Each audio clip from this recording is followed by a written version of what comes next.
Ya, apa yang kita akan bahas, ada beberapa hal, tapi ada satu bacaan seperti biasanya yang saya selalu siapkan dari awal. Kita lihat dari Lukas 17, ayat 7 sampai 10. Nanti walaupun ada 4 perikop, 4 bacaan atau 4 perumpamaan yang kita akan lihat, tapi ada satu yang menjadi penekanan untuk semua yang kita akan bahas hari ini. Saya baca begini. Siapa di antara kamu yang mempunyai seorang hamba yang membajak atau menggembalakan ternak baginya, akan berkata kepada hamba itu setelah ia pulang dari ladang, mari segera makan. Bukankah sebaliknya ia akan berkata kepada hamba itu, sediakanlah makananku, ikatlah pinggangmu dan layanilah aku sampai selesai aku makan dan minum, dan sesudah itu engkau boleh makan dan minum. Ayat 9 sampai 10. Adakah ia berterima kasih kepada hamba itu karena hamba itu telah melakukan apa yang ditugaskan kepadanya? Demikian juga kamu, apabila kamu telah melakukan segala sesuatu yang ditugaskan kepadamu, hendaklah kamu berkata, kami adalah hamba-hamba yang tidak berguna. Kami hanya melakukan apa yang kami harus lakukan. Saya akan berikan judul untuk hari ini yang boleh kita lihat bersama. Temanya adalah saya hanyalah hamba. Dan coba supaya kita semua nggak lupa, kita boleh ucapkan bersama. 1, 2, 3, saya hanyalah hamba. Mari sekali lagi kita berdoa. Tuhan, kita bersyukur untuk kesempatan yang luar biasa kita boleh berkumpul dan belajar firman-Mu. Karena kami yakin firman-Mu akan menuntun dan menguatkan kami. Membantu kami mengerti bahwa kita bukan saja anak, tapi juga kami juga hamba-hamba-Mu yang Engkau mau pakai dengan dahsyat. Bantu kami mengerti hari ini, persiapkan hati kami. Ini doa kami di dalam nama Yesus. Semua katakan, amin.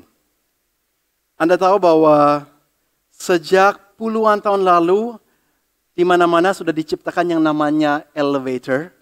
Mungkin yang kita lebih kenal hari ini adalah bahasa Indonesia lift.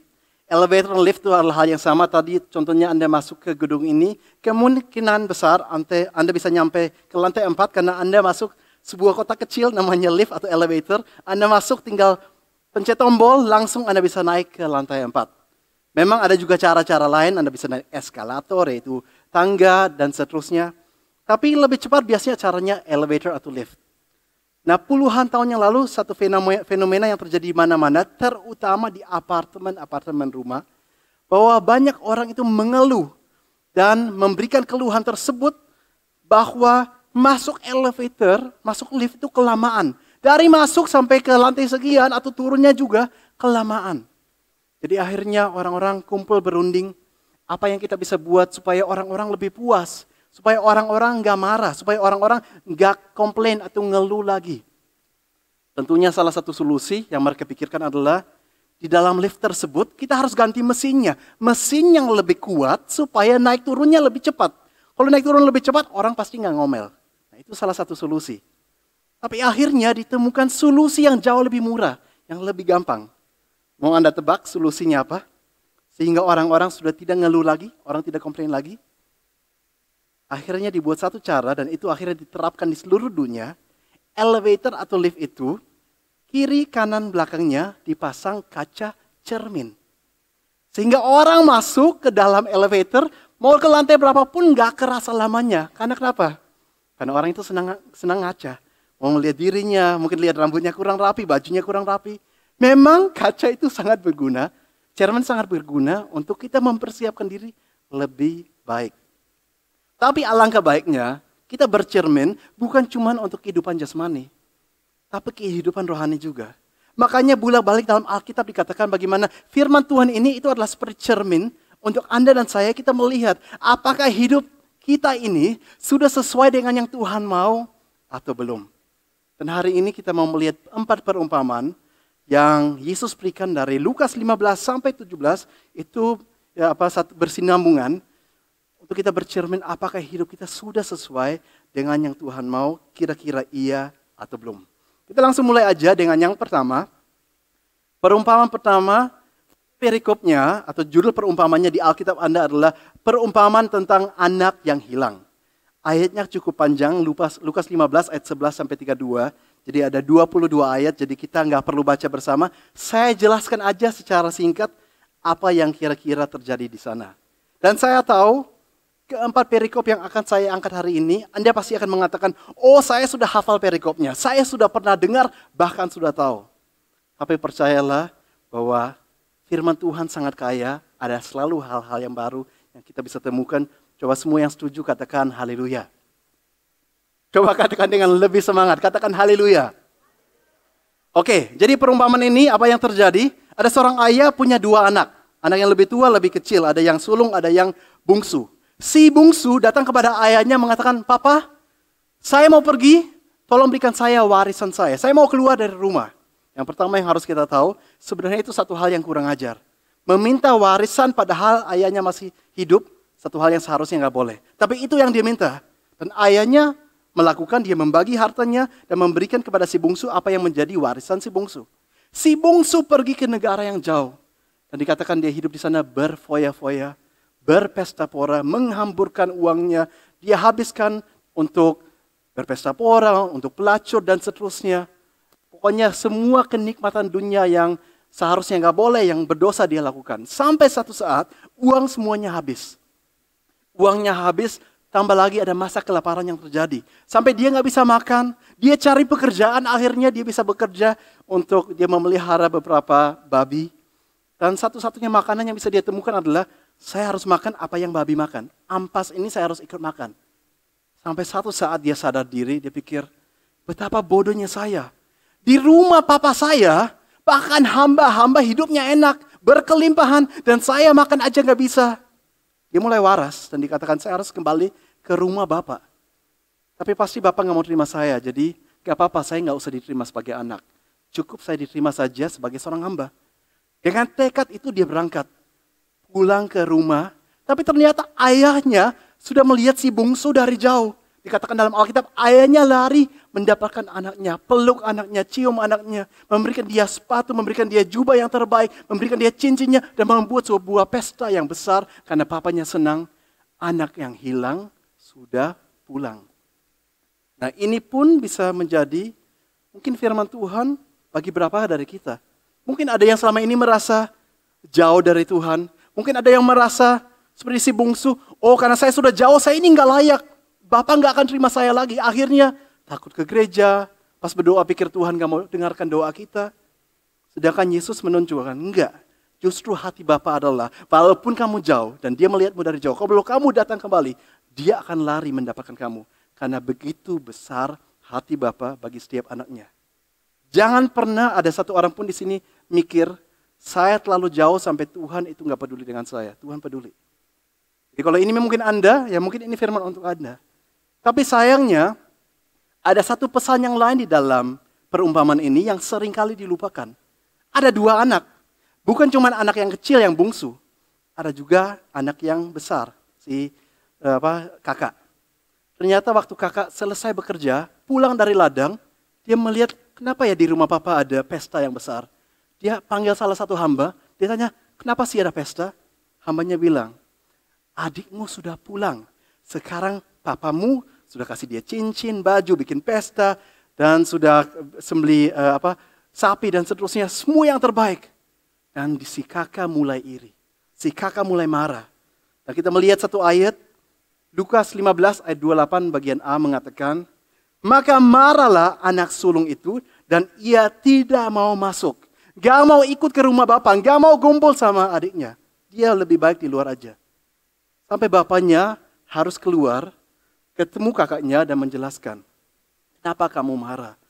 Adikmu kan hilang, sekarang kembali, harusnya kamu senang. Kakaknya mengatakan, saya ini dari dulu setia dengan papa. Saya melakukan semua yang papa suruh. Gak ada satu perintah pun dikatakan di sini, satu perintah pun gak ada yang saya melanggar. Tapi gak pernah papa bikin pesta bagi saya. Dan si kakak iri, dan si kakak marah. Dan kakak ini adalah gambaran banyak sekali anak Tuhan. Yang kelihatannya adalah pelaku firman. Yang kelihatannya berapi-api untuk Tuhan. Rajin ke gereja, belajar Alkitab, melakukan dari A sampai Z. Tapi ternyata ada satu hal yang kurang pada dia. Dia gak pernah punya hati Bapa. Hati Bapa adalah melihat si bungsu hilang, datang kembali begitu senang. Si kakak enggak. Gak pernah si kakak kepikiran adiknya. Dia cuma memikirkan, pokoknya apa yang saya lakukan itu sudah yang baik. Gak memikirkan jiwa-jiwa yang hilang. Gak pernah dia bilang kepada papanya, Papa boleh gak saya berangkat, saya mau cari adik saya itu di mana. Gak pernah. Mungkin dia pelaku firman. Tapi dalam hal-hal tertentu, apa yang Bapak lebih rindukan bukan cuma pelaku firman, melakukan hal-hal yang mungkin banyak hal Alkitab jelaskan. Tapi apakah Anda dan saya, kita semua, punya hati untuk mencari yang terhilang.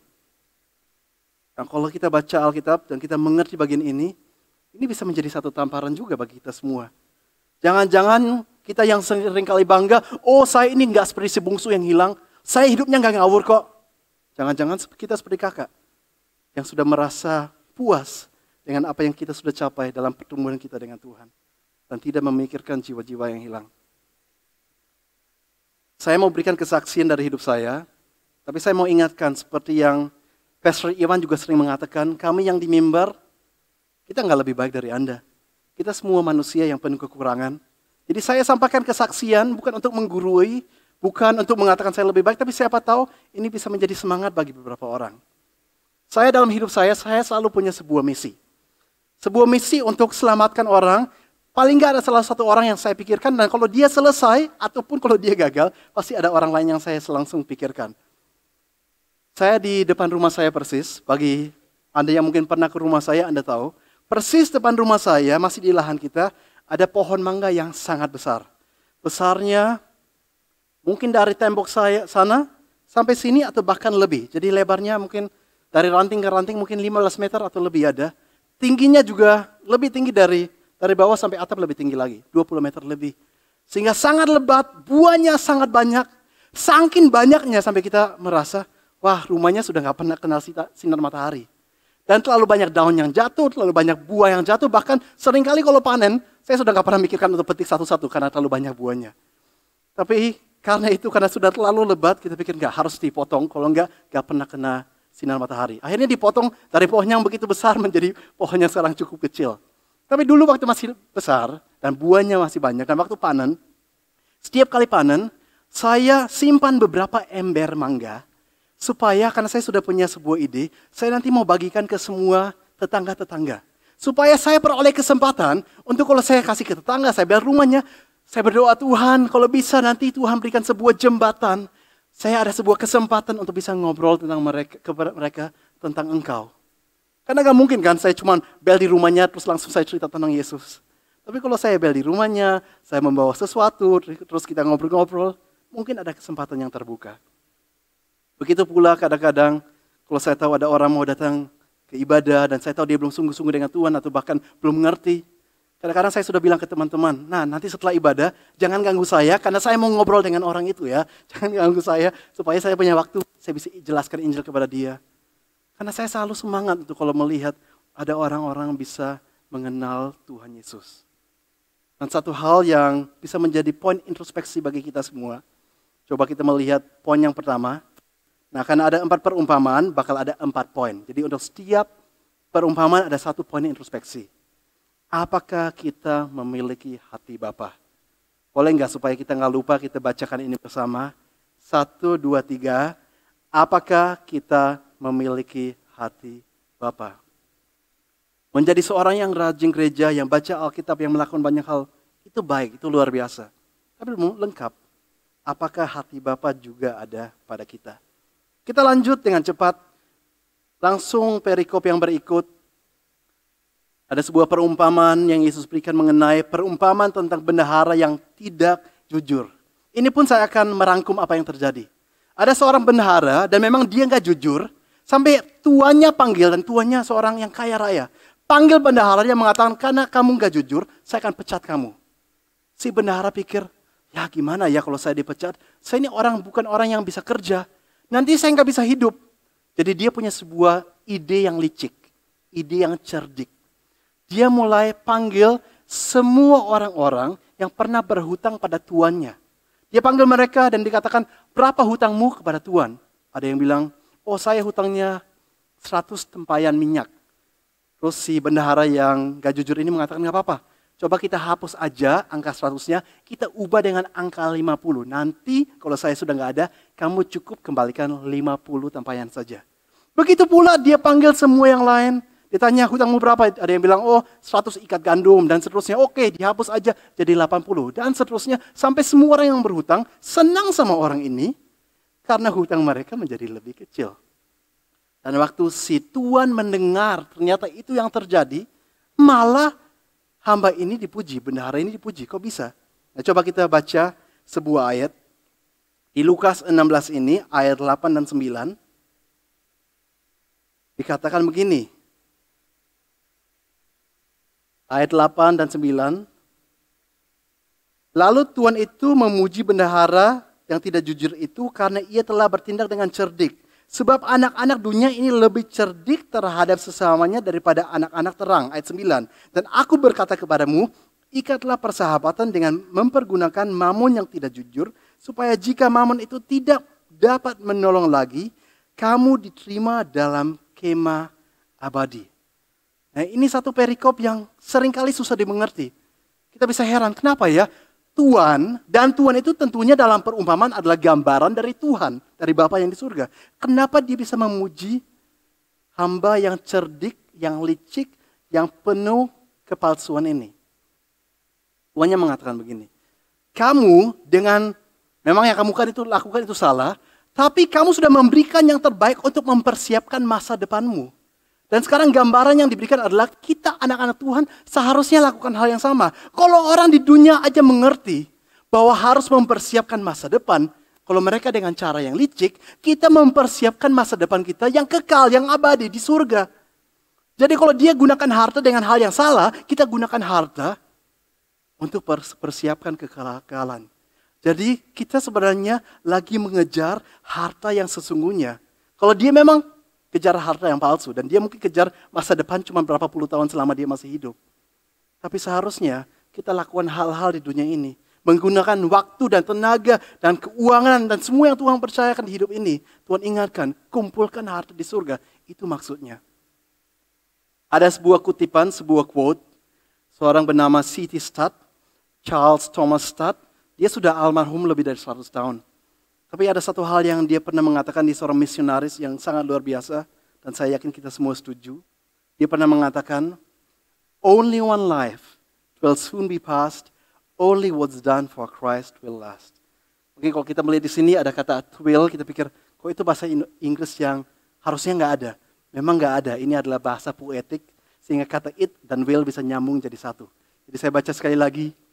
Only one life will soon be past. Only what's done for Christ will last. Atau bahasa Indonesianya adalah begini. Hanya satu kehidupan yang akan segera berlalu. Benar, hidup ini singkat. Hanya apa yang dilakukan untuk Kristus yang akan bertahan selama-lamanya.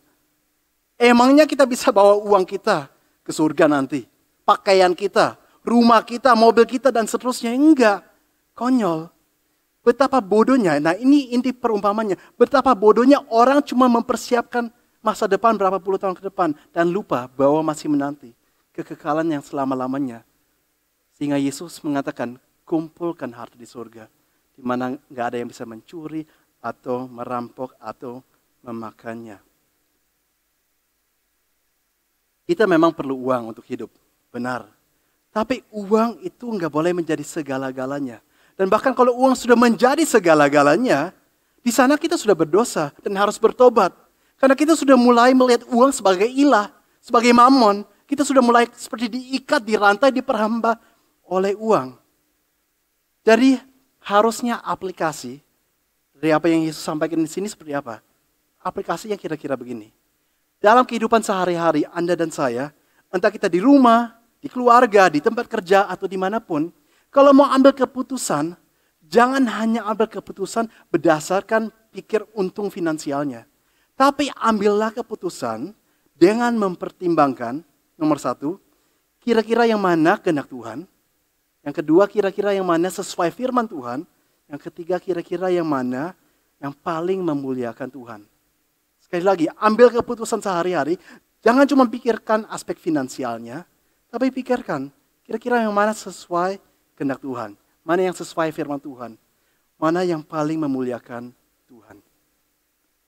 Ada seorang yang saya kenal cukup dekat, bukan cukup dekat, sangat dekat. Dan orang itu kurang lebih sudah 10 tahun yang lalu ditawarkan untuk main sinetron. Dan dia dijelaskan, kalau di Indonesia main sinetron, awal-awal pun kamu belum terkenal, mungkin gajimu waktu itu sudah bisa per satu episode. Mungkin kurang lebih 5 juta. Itu kalau kamu belum terkenal. Satu saat kalau sudah terkenal per satu episode bisa jauh lebih dari itu. Nah itu baru satu episode. Tapi sinetron di Indonesia itu bisa puluhan sampai ratusan episode. Jadi hitung aja kira-kira kalau kamu mulai menjadi seorang pemain sinetron, masa depanmu seperti apa. Sampai orang itu mulai pikir, kira-kira gimana ya? Apakah saya jadi menjadi seorang pemain sinetron? Dia tanya ke banyak orang. Nah kenapa dia harus tanya dulu? Kenapa dia ragu dulu? Karena memang dia seorang hamba Tuhan. Dia seorang hamba Tuhan. Dan banyak orang yang dia tanya. Teman-teman pendetanya, teman-teman hamba Tuhan yang lainnya. Waktu ditanya kira-kira gimana, kebanyakan jawab gak apa-apa. Jadi pemain sinetron aja. Nanti Tuhan juga punya cara untuk pakai kamu di sana. Nanti uang yang banyak itu nanti kamu juga bisa pakai untuk Tuhan. Tapi harinya dia berdoa dan dia berdoa hatinya gak damai. Dia ambil keputusan gak. Kayaknya Tuhan gak mau saya menjadi seorang pemain sinetron. Dan sampai hari ini dia gak menjadi orang pemain sinetron, dia masih pendeta. Dan kebanyakan dari Anda kenal orang tersebut. Karena orang tersebut adalah Pastor Dennis. Adik saya yang sampai berapa tahun lalu juga masih melayani di sini. Tapi hari ini kan dia sudah pulang ke Jerman, dia mengembalakan di sana. Tapi seharusnya itu yang kita lakukan. Ambil keputusan, jangan cuma pertimbangkan aspek finansialnya. Tapi apakah yang saya lakukan? Kehendak Tuhan, sesuai firman Tuhan, memuliakan Tuhan atau enggak? Itu yang Tuhan tekankan dalam perumpamaan ini. Coba lebih pikirkan masa depanmu yang selama-lamanya daripada cuma hidupmu yang singkat di dunia ini. Dan bukan cuma untuk diri kita sendiri, bahkan kalau kita melihat kehidupan orang lain, jangan pernah menilai orang cuma karena melihat hartanya. Entah mereka lebih miskin atau lebih kaya, entah mereka uangnya lebih sedikit atau uangnya lebih banyak.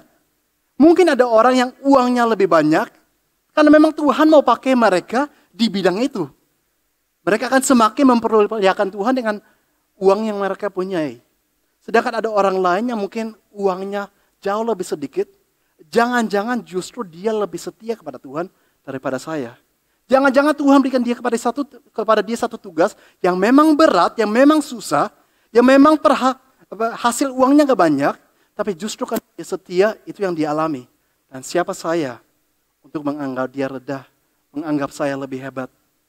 Yang penting kita semua melakukan masing-masing sesuai porsi yang Tuhan sudah berikan. Coba semua yang setuju, berikan tepuk tangan yang paling meriah untuk Tuhan Yesus yang punya rencana bagi setiap orang satu persatu. Kita lanjut perikop yang berikut. Oh iya, saya lupa. Jadi kita bisa pertimbangkan atau introspeksi diri dari perikop ini. Apakah kita mengejar harta yang sesungguhnya? Boleh kita baca ini bersama supaya kita nggak lupa bersama. 1, 2, 3. Apakah kita mengejar harta yang sesungguhnya? Harta yang sesungguhnya bukan uang. Harta yang sesungguhnya adalah masa depan di surga selama-lamanya, karakter yang berubah, sukacita, damai sejahtera, dan seterusnya, dan seterusnya. Perikop berikut mengenai setia dalam perkara kecil. Ada satu ayat yang ingin kita baca, Lukas 16 ayat 10. Mengatakan begini, barang siapa setia dalam perkara-perkara kecil, ia setia juga dalam perkara-perkara besar. Dan barang siapa tidak benar dalam perkara-perkara kecil, ia tidak benar juga dalam perkara-perkara besar. Dengan kata lain, jangan harap Tuhan percayakan yang besar, kalau yang kecil aja kita belum setia. Kalau dalam yang kecil aja kita masih gak bisa menguasai diri. Kalau dalam yang kecil aja kita masih sering melanggar. Kalau dalam yang kecil aja, keberhasilan kecil kita sudah membanggakan diri. Ngapain Tuhan mau kasih yang besar? Tuhan malah tahu pasti celaka. Sama seperti seorang ayah, gak mungkin memberikan mobil beneran kepada anak yang usia masih 5 tahun. Dia belum bisa nyetir, dan kepintaran dia juga masih belum sesuai. Kalau dia langsung nyetir di usia segitu, langsung tabrak, mati, bahaya. Tuhan pun gak akan memberikan sesuatu kalau belum siap. Jadi Tuhan mau kita belajar setia dalam hal-hal yang kecil. Kita lanjut baca ayat 11. Jadi jikalau kamu tidak setia dalam hal mamon yang tidak jujur, ternyata dari perikop yang persis sebelumnya, topiknya masih sama. Masih mengenai mengatur keuangan. Jadi ternyata hal-hal yang kecil bicara tentang uang. Jadi ternyata uang itu hal yang kecil bagi Tuhan. Jadi jikalau kamu tidak setia dalam mengatur hal mamon yang tidak jujur, siapakah yang akan mempercayakan kepadamu harta yang sesungguhnya? Nah, yang warna hijau ini atau warna biru, sebenarnya ini warna turquoise. Nah, harta yang sesungguhnya saya pelajari, itu artinya apa sih? Saya lihat dari bahasa asli, saya lihat tafsiran-tafsiran. Harta yang sesungguhnya bicara tentang kekayaan firman Tuhan yang bisa disingkapkan kepada Anda dan saya. Kapan terakhir kita baca firman Tuhan dan kita merasa, wow, Tuhan bicara kepada saya. Wow, saya dapat arahan. Wow, ini menguatkan.